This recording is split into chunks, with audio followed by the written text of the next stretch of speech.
Hello, hello. The lighting's bad. Give me a moment.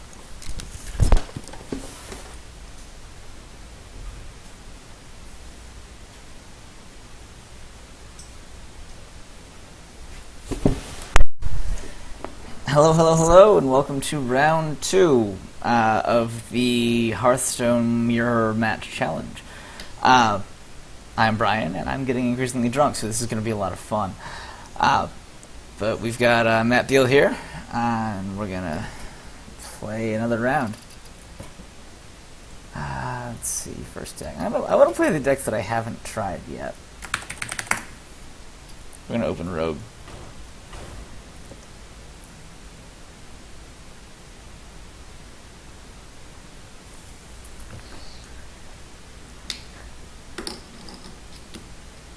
This is an aggro rogue, not as aggro as some rogues may get, but that's a little bit of spoilers, so we'll not worry about that too much. But the idea is to be pretty tempo here, focus on getting stuff on the board and getting heals off of it rather than gaining any sort of card advantage.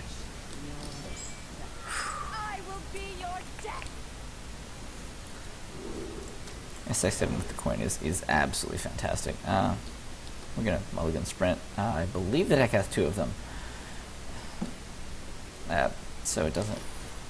It goes from making very little sense to making absolutely no sense to start with that in hand.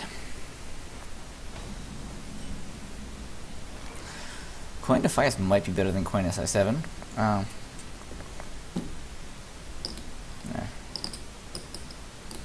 The problem with Coin Defiance is, I mean, again, it does badly against even just weapon, or rather, iffy against really just weapon.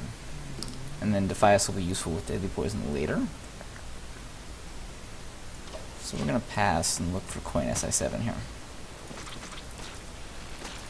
If any luck, he throws down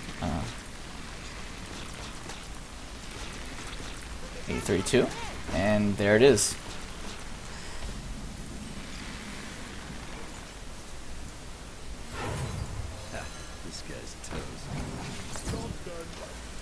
That's a pretty brutal open for him, really. Obviously, especially since that is his choice of rare. You definitely like Knife Juggler in general, but I'm not sure it's the best rare in this format, especially when you've got SI7 available, which is just amazing in the right situation. Thanks to the poison. Get rid of that and have a real threat here.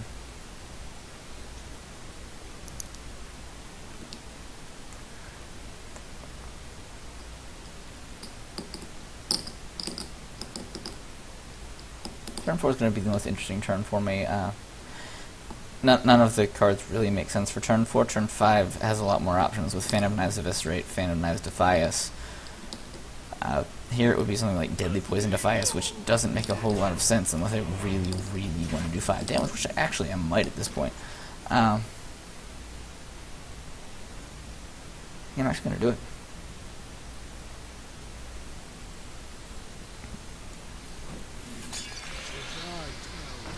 Hey, lights out. Here we go.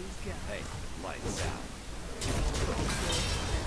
You may notice that I just made a mistake in the placement because Betrayal would now leave just the 2-1 and a 3-1, which is a lot easier for him to clear than a 3-1 and a 2-2.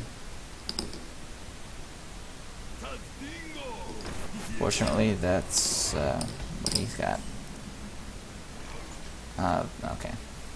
The 2 Assassin's Blades run the risk of exactly what just happened, which is drawing both of them at once. But I feel like it's better to draw both of them than none because they do exactly that. Right now, we're in very good shape cards-wise and tempo-wise. Having 2 minions and a very strong weapon on the board.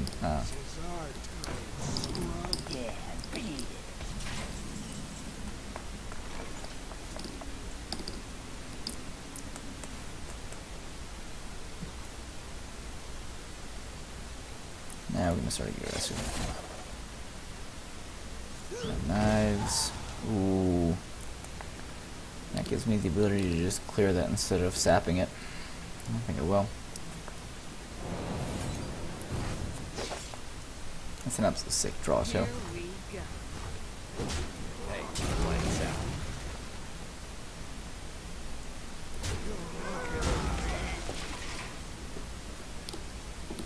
Yeah, so a 1 or 2 card advantage just became a 3 or 4 card advantage right there.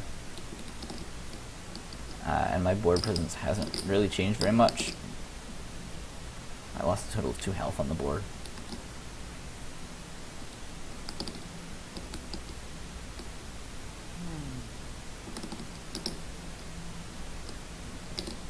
With some dependence on what he has, this is just a brutal situation for him. Especially since his next big drop is going to get sapped.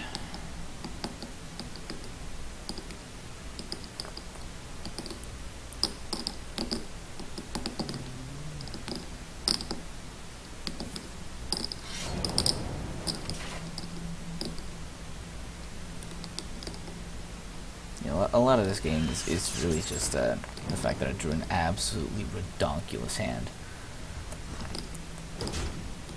He's gonna try to start taking things out now.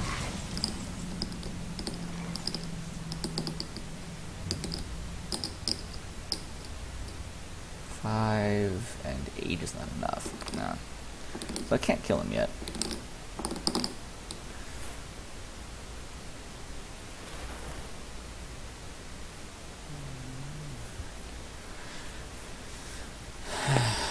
I can actually sap that, which seems unusual, but the third attack doesn't really do him a whole lot of good.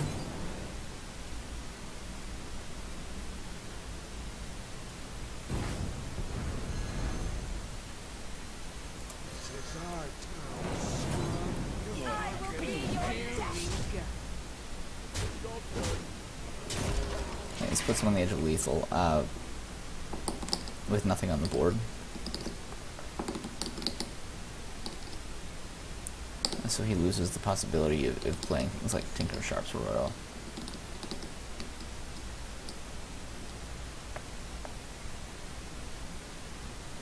This is just a game that came down to I drew an absolutely fucking bonkers hand. I don't think there's anything he could have done here.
Alright, here comes the Paladin deck. The Paladin deck is I think my favorite deck I've got here, just because it's a little weird.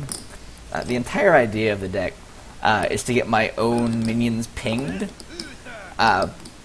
so as to enrage them.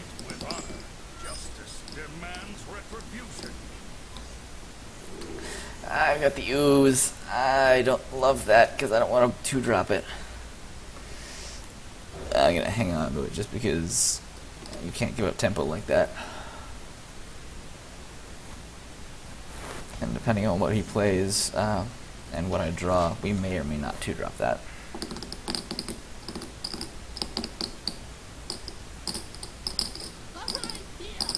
Yeah, definitely not 2-dropping that now. That was a strange decision considering it gets chumped pretty fast. It seems he may be running some sort of face deck. So we gotta be concerned about getting aggroed here. Hey.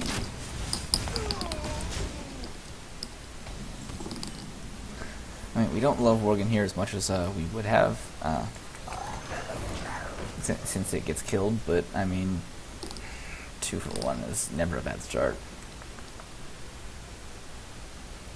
He's got some Blessing of Might, then we're in trouble, but that'll be fine.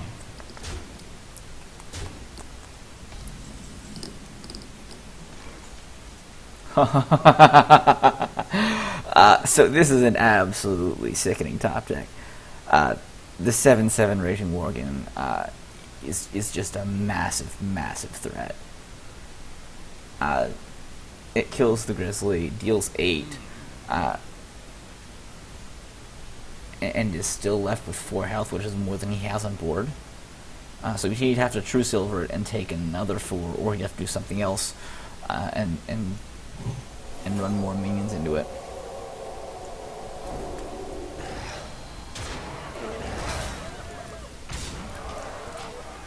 Or he could King's one of those and just trade the King to minions, which is fine with me, really.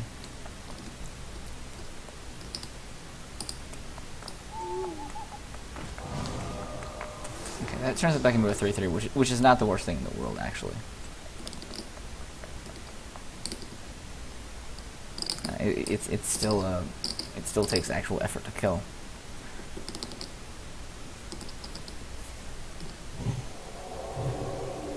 That's interesting. I guess he's gonna kill it with that and the archer. Yep. But now the Ascension does pretty well against what he's got in play. His best option is, again, probably True Silver if he has it, but then that plays straight into Swamp Ooze.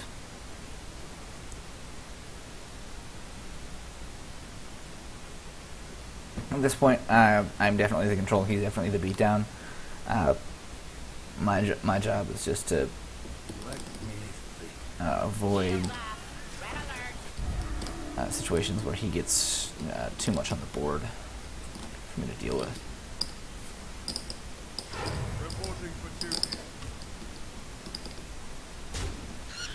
Ooh, chumping things is interesting. I'm not sure I agree with that from his perspective. I mean, it does mean I can't consecrate him, so there is that.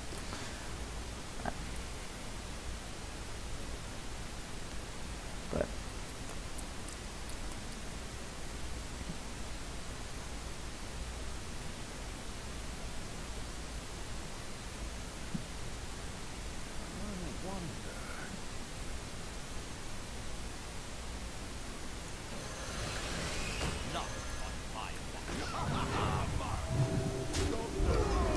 this now goes into the category if we don't want to get consecrated. It's possible that the actual correct play there was to protect the Shredder and not the Senjin, or to protect to protect the Shredder, not the Senjin. Because if I get consecrated, he's gonna chump the Shredder with the mini bot, and then I'm gonna have some trouble from there.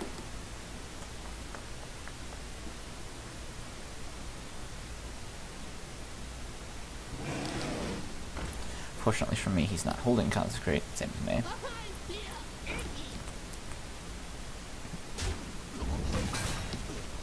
Little chumpification.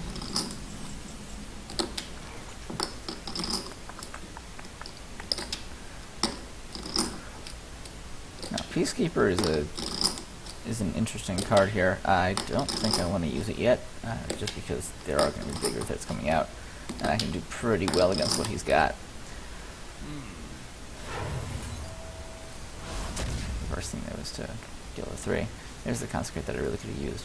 I'm actually going to throw the Peacekeeper here, just because it allows me to keep everything alive, and the Peacekeeper doesn't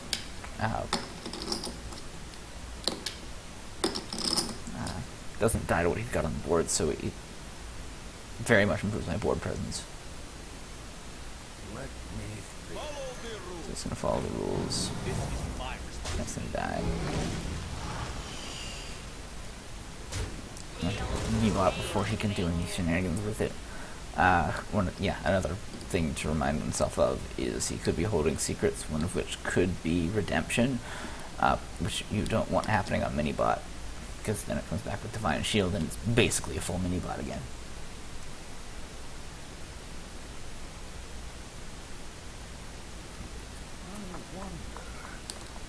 Once again, my board's weak to Consecrate, but he didn't have it before, so unless he's top-decked it.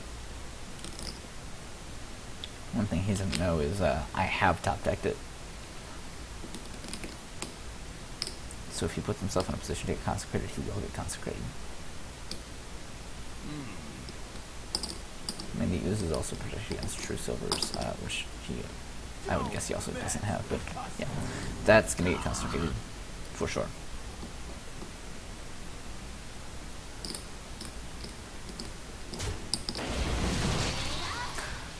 Ooh, not that. That's a little unlucky for him.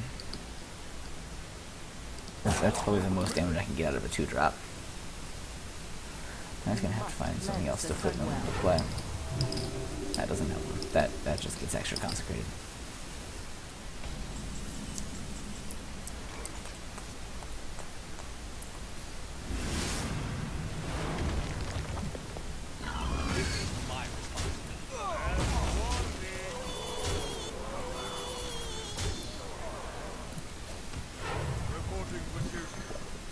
Now we're opening ourselves up to a top to Consecrate, but we're far enough ahead in cards that we're okay with taking the tempo in exchange for the possibility of him making some level of comeback, especially since we've got Peacekeeper Swamp Ooze in response to whatever he throws, which after Consecration would only be 4 mana worth of stuff.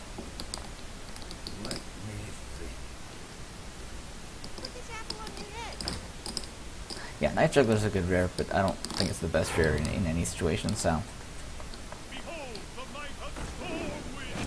Yeah, yep. Well played. Well played.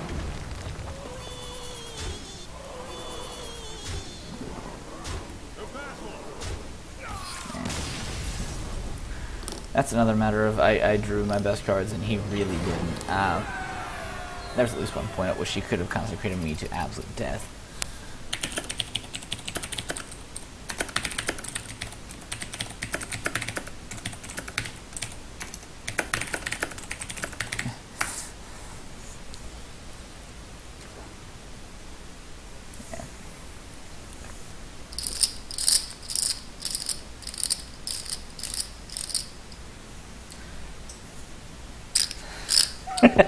Yeah, that's absolutely a true statement. Like, I feel like they're... Oh, that sucks.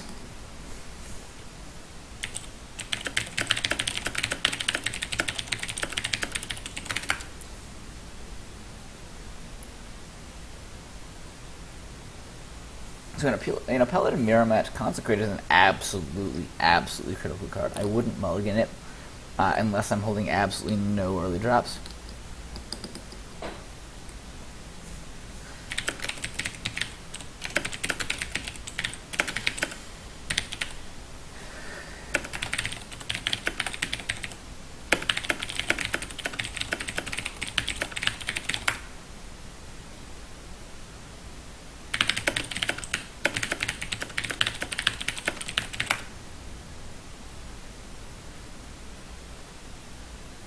Yeah, that one's likely partially a mistake on his part, just because like Paladin tends to put out a bunch of small minions, which just runs you straight into Consecrate.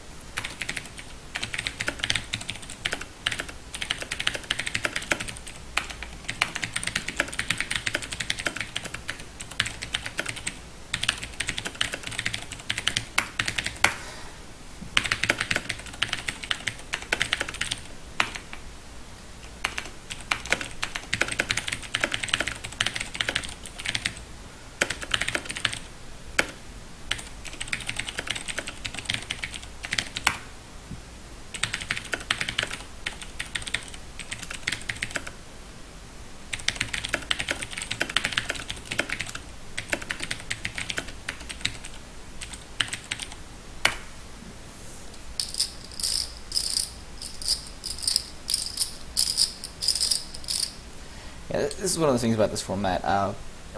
When you I'm gonna give him the option. Actually.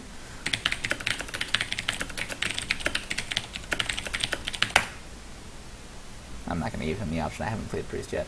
But yeah, when you know your opponent's class, it's just a huge effect because you know what basic cards are likely to come out. Especially in a Pauper format, they're running at least 18 commons, and a lot of those are going to have to be class commons because the neutral commons just aren't, or sorry, not commons, basic cards. The neutral basic cards just aren't even close to that good. So they're going to have to run a lot of their class basics. Which means you know a lot of what's coming and you know a lot of what counters that. So you really have to be ready for the class that you're playing against. And I've really built my decks with that in mind very, very heavily. And decks that aren't set up that way are probably not going to match up against me rather well. But yeah, I mean, again, that's a much different game if he draws Consecrate instead of me.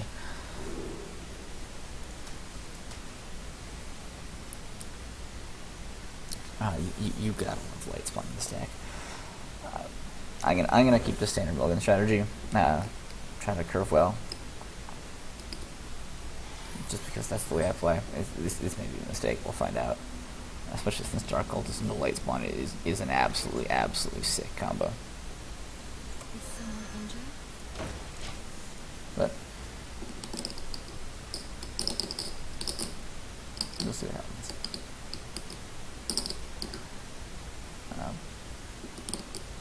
I'm not very good with Priest overall. Like, running out the Northshire may be a mistake overall, but at least against that's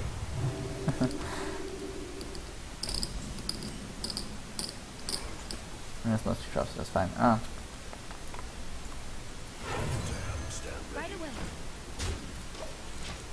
Running out the Dark Cultist definitely has a lot of value. It gives him tough decisions on turn 3. I was dealing with a 3/4 isn't easy. It's even less easy when I'm holding Holy Smoke, which I am. And if he deals with it incorrectly, then I draw a card.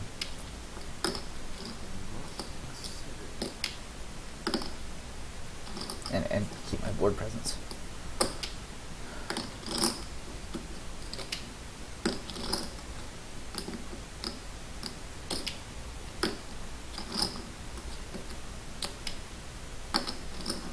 Going first here is really doing him no favors. Having to deal with this already on the board by turn 3. It's just a tough situation. Right away. My fate is sealed. Interesting that he forgot to heal.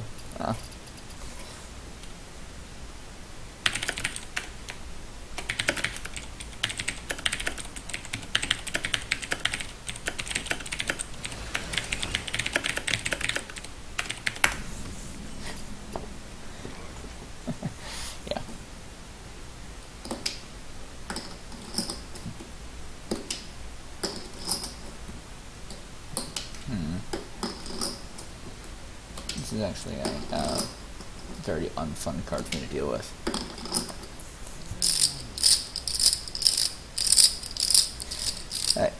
Throwing out Chillwind is all sorts of dangerous right now. If he's got something like Felon's Chosen, I'm going to be dealing with a 6/7. And he'll be able to heal it, so it's really a 6/9.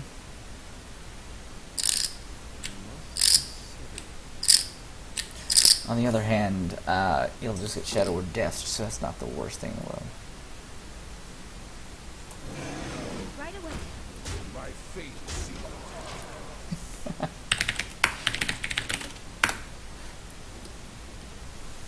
Here's what he means by talking.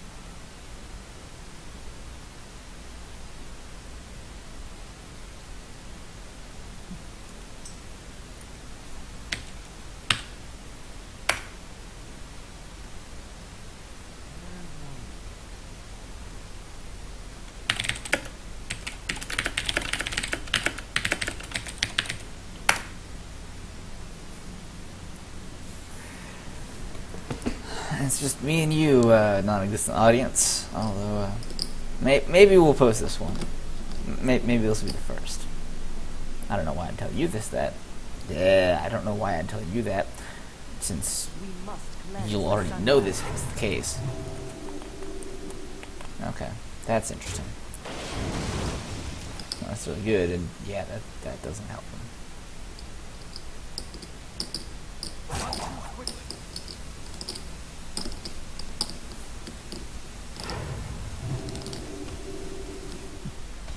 Interestingly, that increases the cost of temple and force rolls, so that doesn't really hurt me too much. My fate is sealed. Now it's time to draw some cards. Both Arcanized, that's interesting. Right away. Circle of Healing drawing me 2 cards is great, but Right away. I like having the Arcanized Circle combo in hand more. So I'm going to stick with what I got.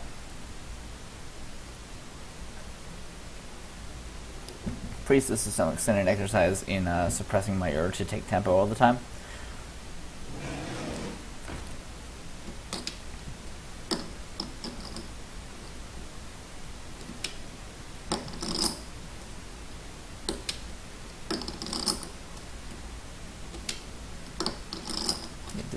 Shaman, by the way, is extremely powerful in this mirror match. Simply because it can't be hit with Shadow or Pain or Death.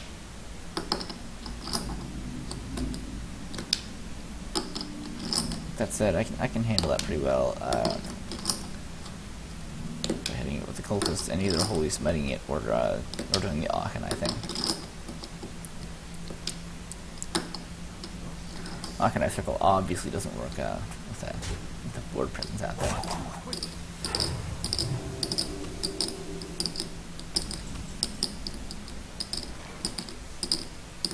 There you go.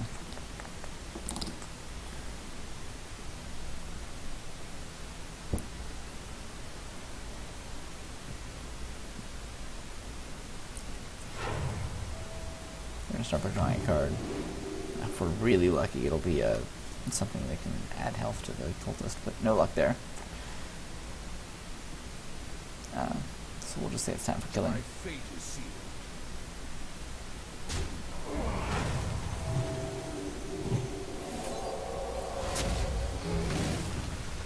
Right away.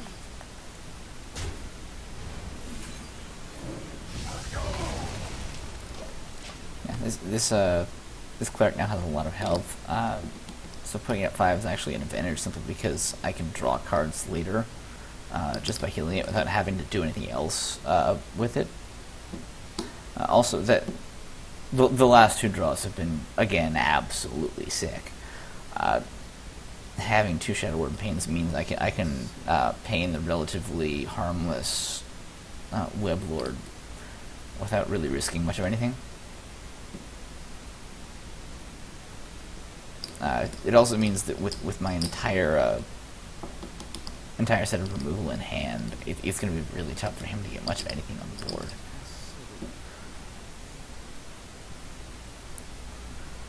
The most likely sequence that happens here is he's going to throw something out, and I'm going to remove it and play Arcanine. Yeah, see, that dies immediately, which really, really sucks for him.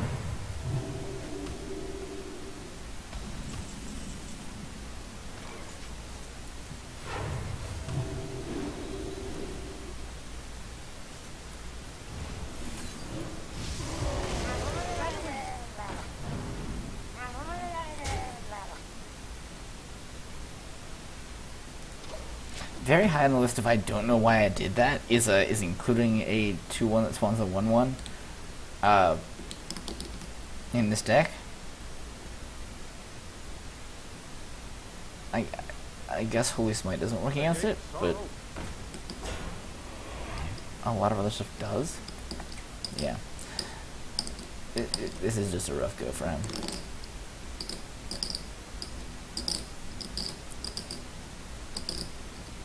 Now this becomes largely a tempo advantage.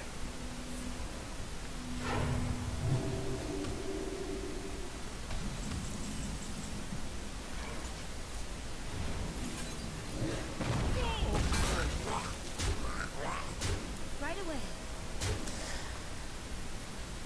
I might play an Akanai. Start doing some. Yeah. This is actually quickly becoming a game where I've got such a tempo advantage that I may want to press it. And so I will. And the Akanai obviously negates the Northshire.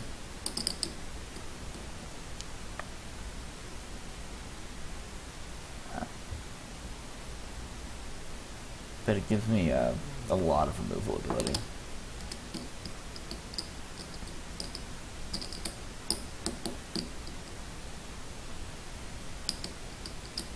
He's lost 6 tempo in the last 2 turns to that removal, and just, I mean, he's got to be thinking that the deck is absolutely just giving me no love, which it is.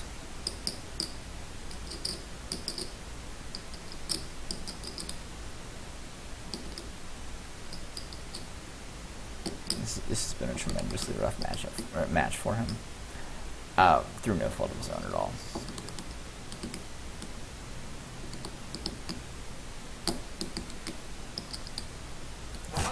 One thing I haven't really considered with this priest is I don't have a lot of ways to deal with like Boulder Fist. There aren't a lot of large minions here. So this is kind of pointing me toward a mistake I may have made in deck building. Fortunately, it's not going to burn me here because I've drawn so perfectly.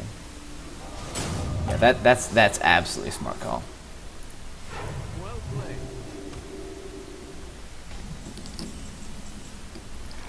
That is about 150% correct.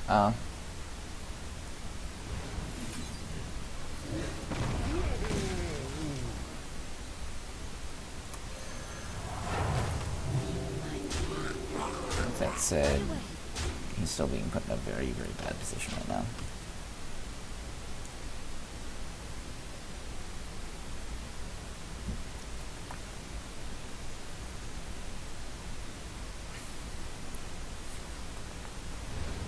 Ooh, that's a very, very good card for him. Because that was about to go into 8/8 and very difficult to manage.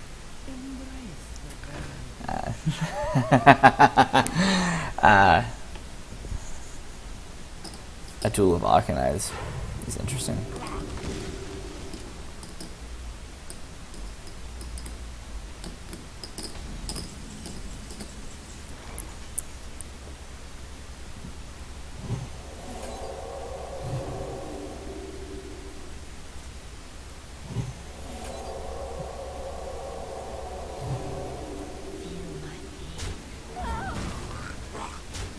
Right away.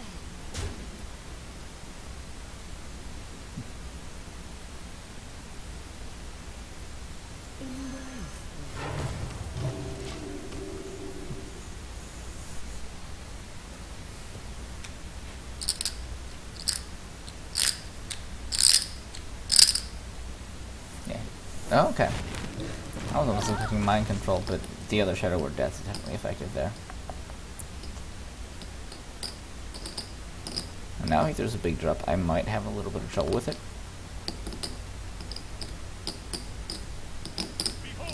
But I do have Circle of Healing available, which I think I will use. Right away.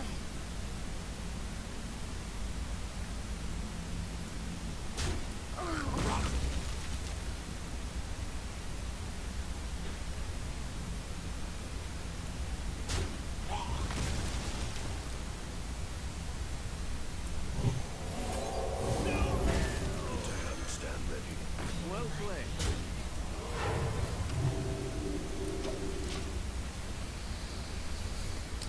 So he's actually done a pretty good job catching up on cards.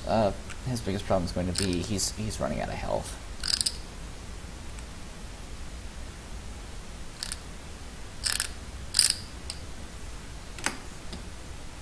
And I still have some pretty good power resting in his hand here.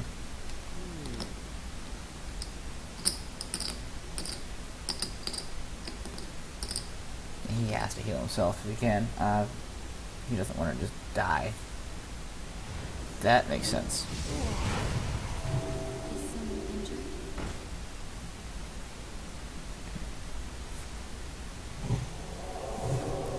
He's got an interesting choice. He may actually want to heal my Arcanine. He's not going to do that.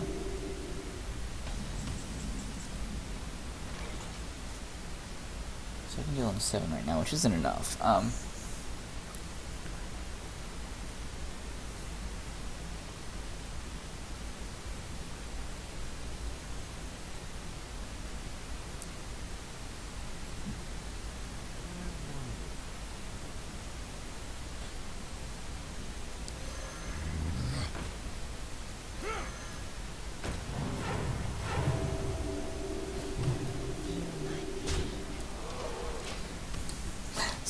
So this opens up the fun possibility of killing him via zombie chow.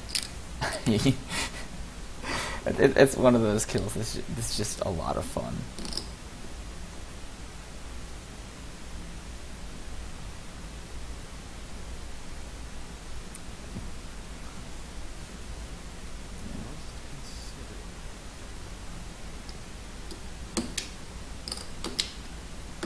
He can't be too happy right now, and I can't blame him. This is... You hope to come up against hands that are not this good.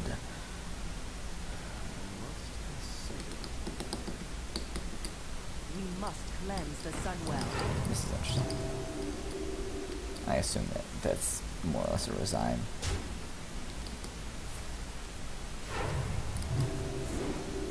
Yeah. Is someone injured?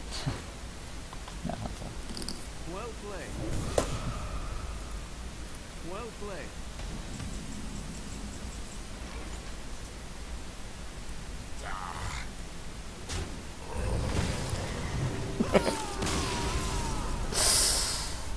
That's a little cold.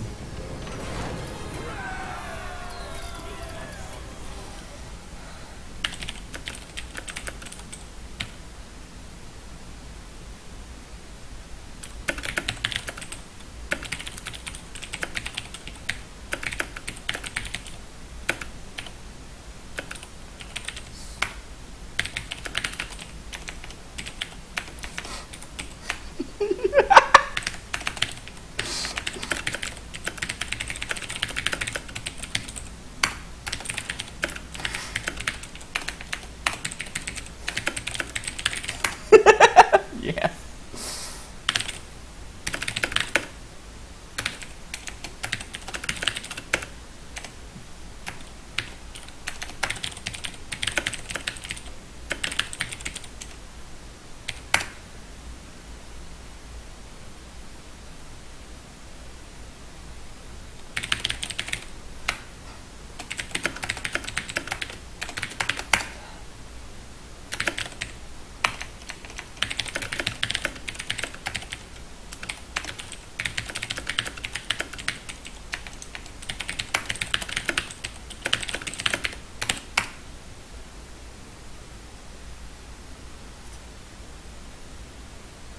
All right. So yeah, if I haven't mentioned this challenge is a ton of fun. I actually came up with this myself. Well, not myself, but I'm the one who suggested it. The idea is have 5 classes chosen at random. Every game's a mirror match, and you do it pauper as well. So you see a lot of cards you're not expecting, a lot of decks you're not expecting. It creates a real challenge building a deck when you know what hero you're up against. It changes, or at least it changes the values of cards, so you have to really think through that. Thrall! Persist, Thrall!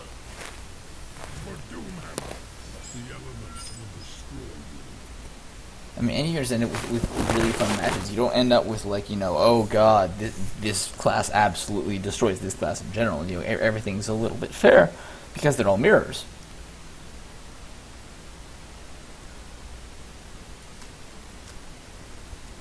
I can't help but keep this. Even though the most likely thing to happen is he's going to have... Ooh. Yeah. That would be unreal if I was playing second. The most likely thing to happen is he's going to coin out a 2-drop, and then I'm going to have to jump his automatic. Okay, that changes it.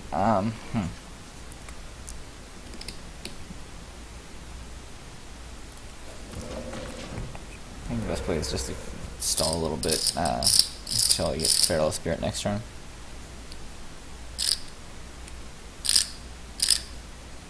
Because Feral Spirit can be followed up with Zaphomatic since the Overload's 2 out of 4. The Healing Totem helps him none, at least with the Leper Gnome.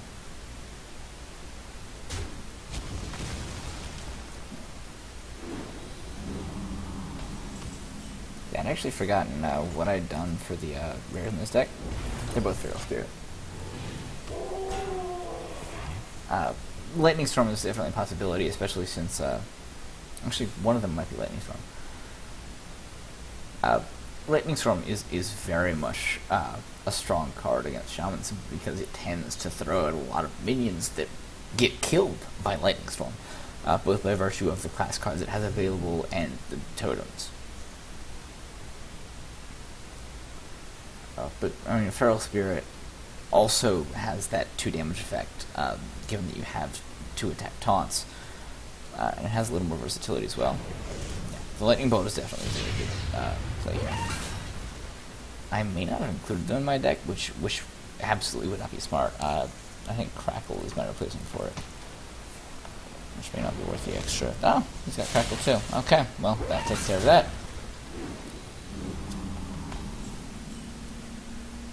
That's a very good play on his part. On the other hand, he is overloaded for 2, so he's going to have the same problem I'm having this turn.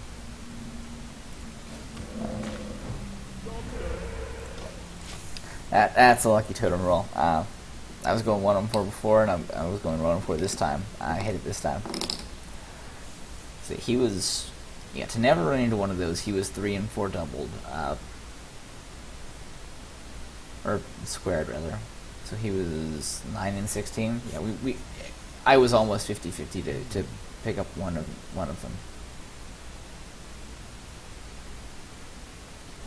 But then less than 50-50, so I'm very, very happy to in fact pick that up.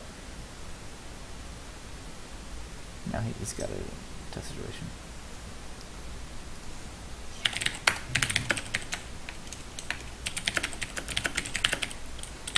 So I had actually forgotten this. Some of these guys are pretty new. I had not realized that that Matt was that new to Hearthstone. I guess he hasn't really played Shaman before.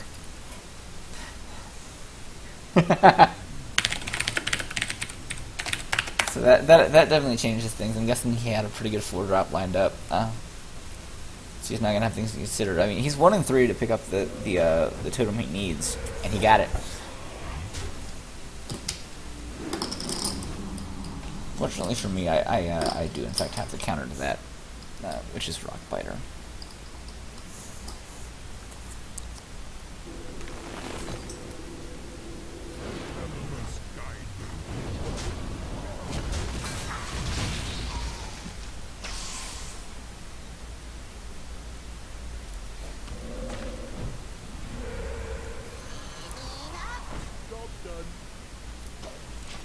So I don't actually remember if Shaman has, I don't think Shaman actually has available weapons below rare.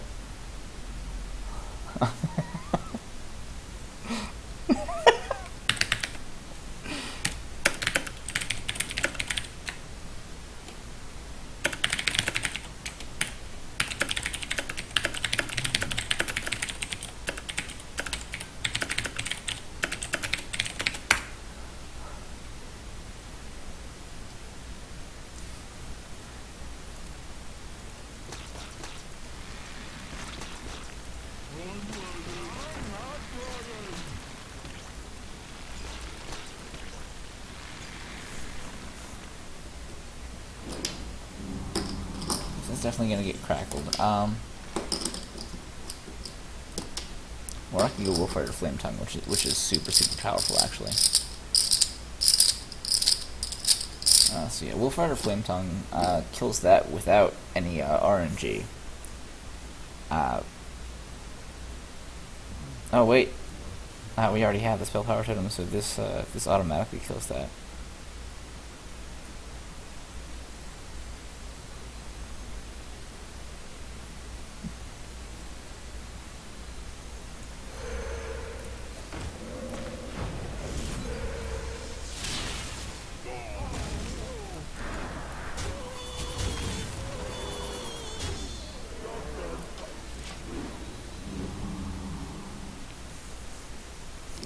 And now in the category of Flame Tongue Totem is absolutely absurd, we have this. It's actually a situation where he's got to taunt up or,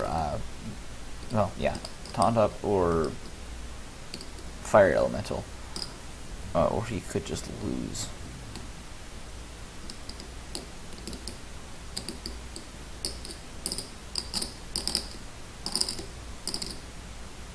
I'm assuming that's going to be Fire Elemental, which would absolutely be the correct play without question.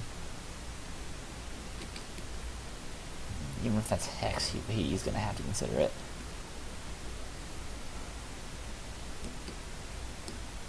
Because of Bloodlust, I would have 7 plus 12 is 19 damage on board with 8 having Wind Fury. It's 27. That's just way overkill. Yeah. That is 100% the correct play. That is also 100% the correct play.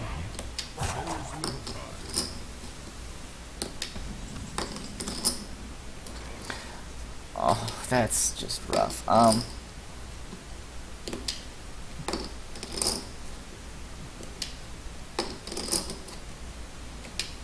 That does mitigate that. I could Bloodlust and take those two, but I think the best play is to actually get the best of both worlds.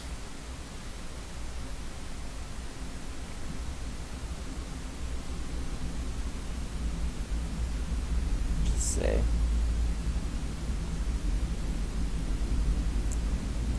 Master, Flame Tongue.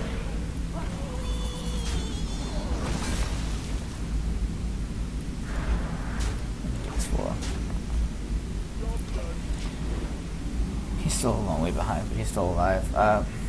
If he's holding Lightning Storm in this deck, and he has it in hand, it's gonna do him wonders. He's 50-50 to clear entirely with that, and the rest of it still does a lot. That would actually put him in a pretty good card situation, even though he's still running a little behind on tempo.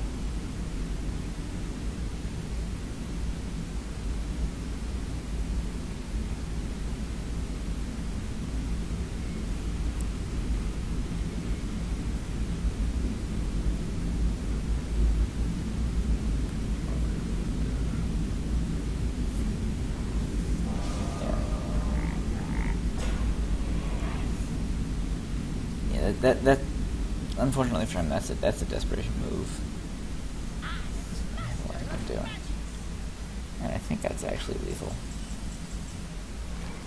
For 7 plus.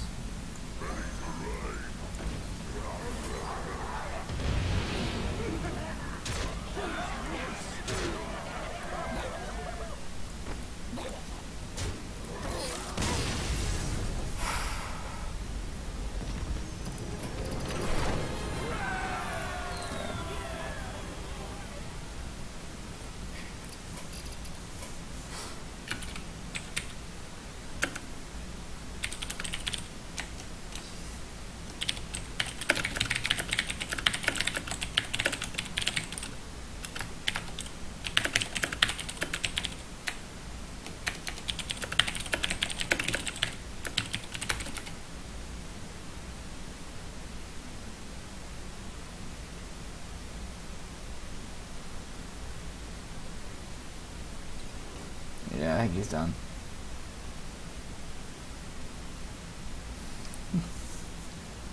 I don't even think that was...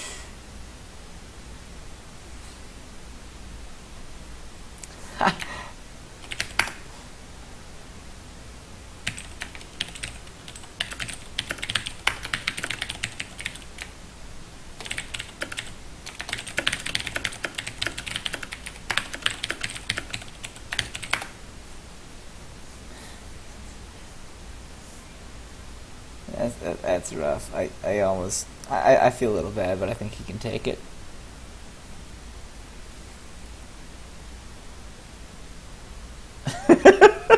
There's just nothing he can do.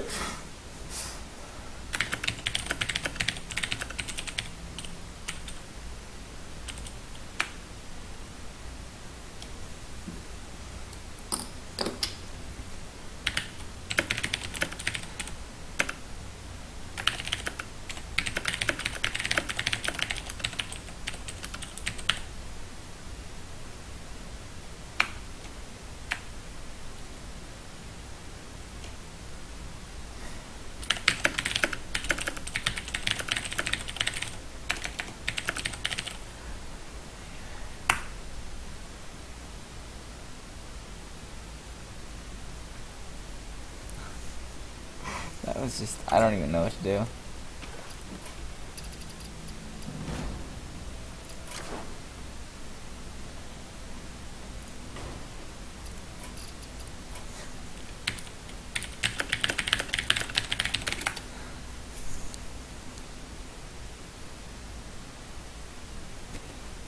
Alright.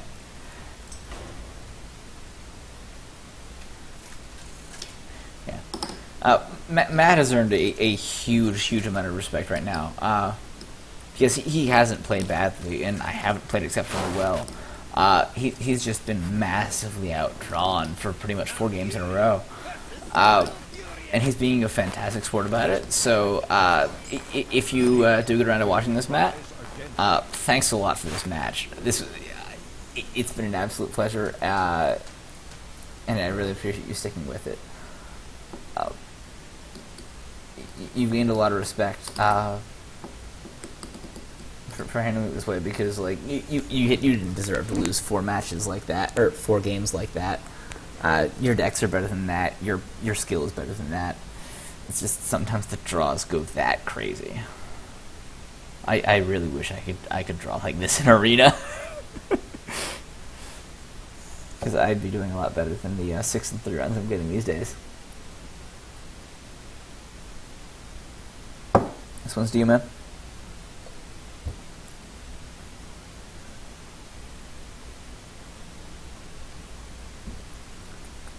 So Druid is probably the least fun out of my decks. The Bomb Lover's in there just because Bomb Lover is super powerful. And I consider power over anything else. We'll see how well that works out. This is also a very interesting hand.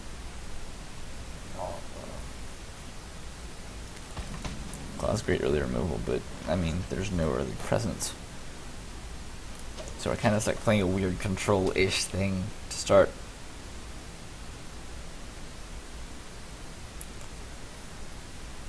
He might have had everything from. Okay. Yeah, I can't actually remove that. Yeah. The Swamp Ooze kind of solves that. It trades. Unless he's got a claw of his own. We'll do fine there.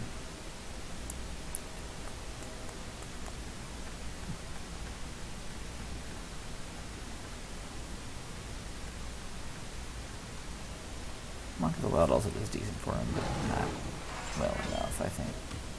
Or to be... He's going to be aggressive here, which is interesting.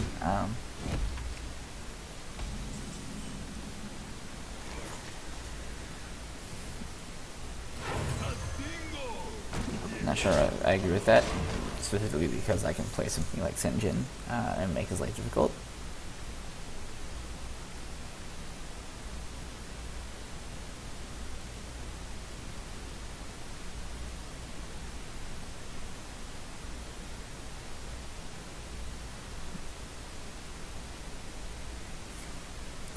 On the other hand, Swipe A is a card.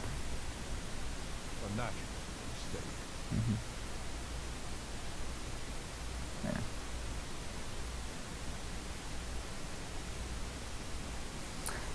This is in the realm of I regret this decision not to trade immediately.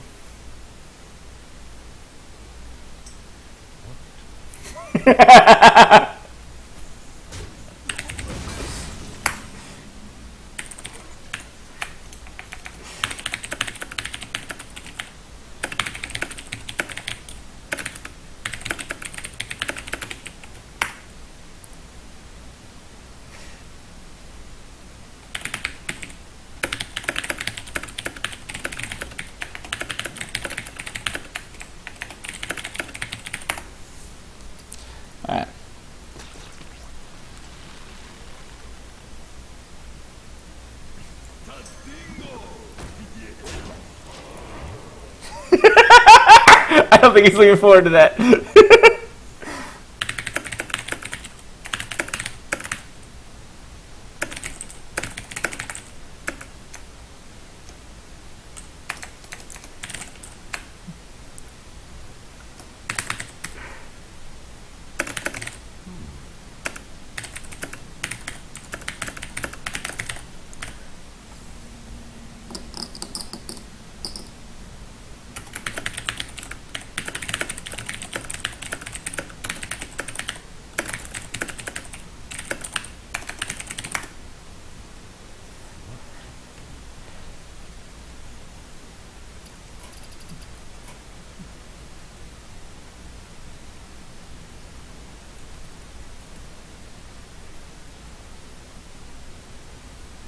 Alright. Time waits for no one. Yeah. Likely he's in a position where he just doesn't have a lot of plays. Yeah, this is a reasonable play. The problem being it'll get swiped. Or bomb lobbed, actually.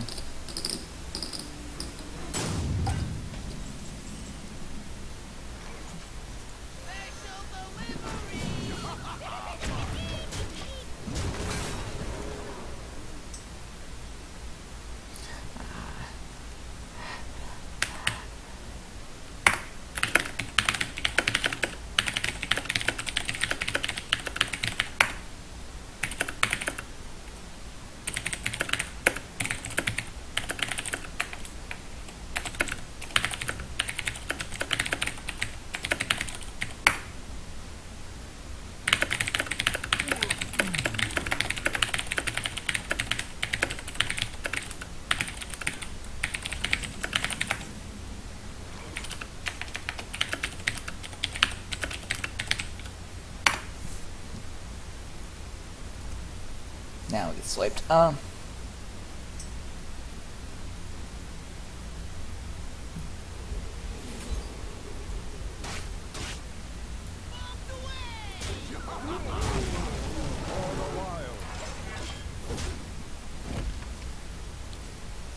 So I've acted like I'm way ahead, but it's not that big a goal. If he's got big drops coming, he can absolutely take control of this game, especially since a lot of my hand is small removal, which isn't going to work against the big drops he's likely to be playing right now.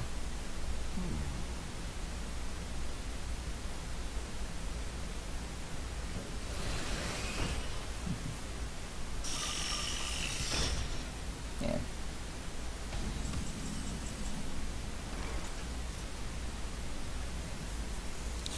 So we're going to see what this spawns and go from there. Ooh, very, very good pickup for him.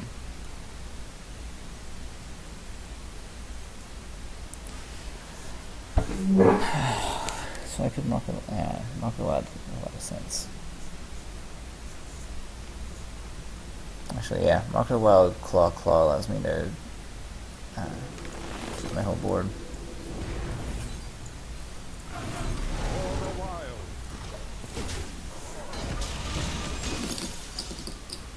This is in the realm of maybe getting a little aggressive, simply because I've really neutralized my card advantage, trading 2 for 1 on that spider tank.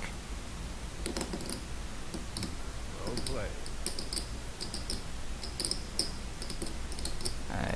If he has removal, it can take care of this engine. Then I lose my card advantage. The fortunate thing is I do have some big drops coming.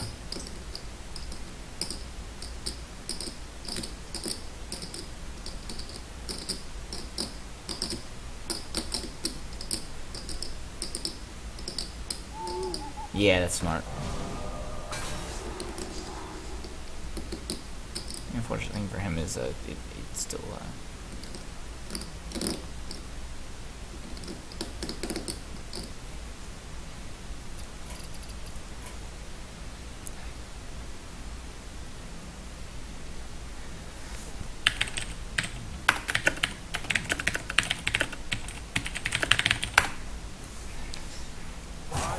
for no one. That's again the not being familiar. Ah.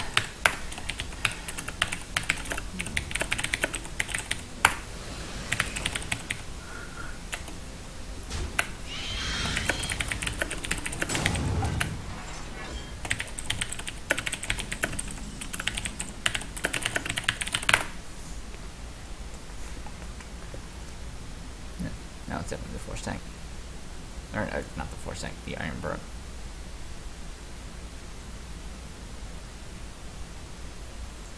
No, first thing we do is get rid of this, just in case it's going to Doomsayer or something. It doesn't. So when this goes down. If he has a way to deal with it, then he might do okay. But it's going to be real tough to deal with. Okay, that will do it.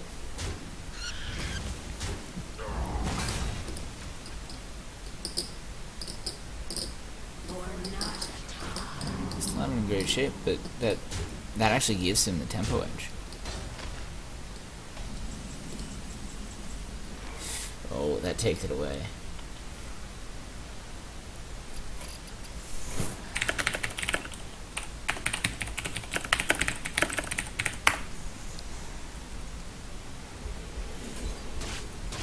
For the wild. That's not even fair. That is not even fair. That's not remotely fair. This was supposed to be a situation where he's getting outvalued, but he's got the tempo. He just lost all of that. That's just brutal.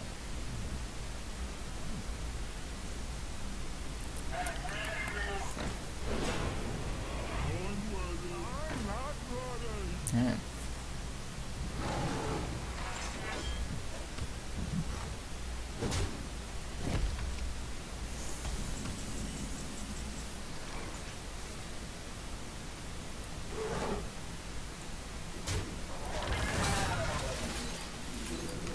For the wild.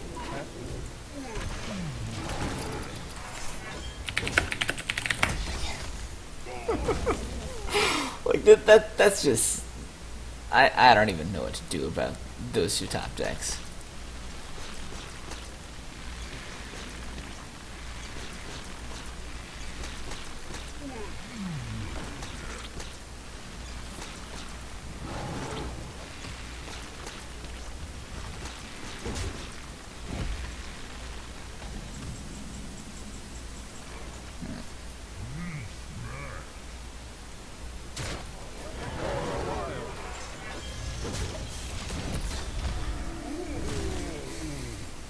This is probably gonna about do it. He actually did a remarkable job getting me down to 13. If we were playing with epics available, he'd have something like nourish into the combo, or wait, or pass into the combo available. He's kind of just stuck playing what he's got. Interfate does not help me. That actually gives him a card back.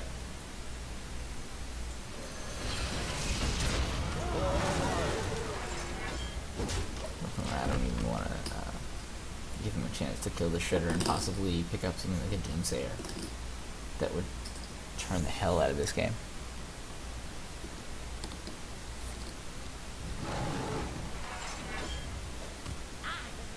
Yeah.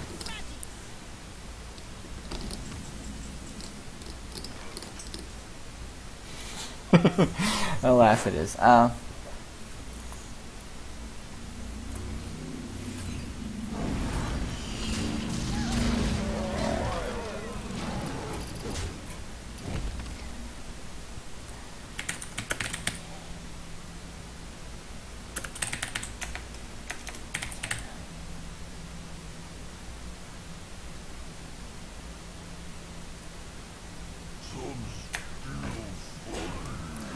There we go.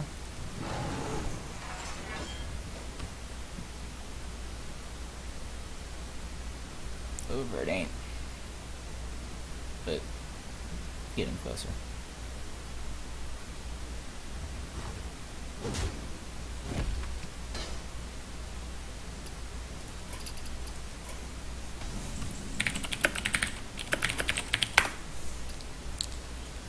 Let's see. I think that does it.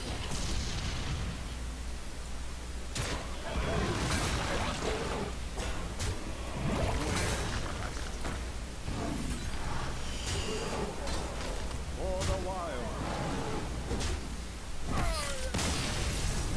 Well played. Good.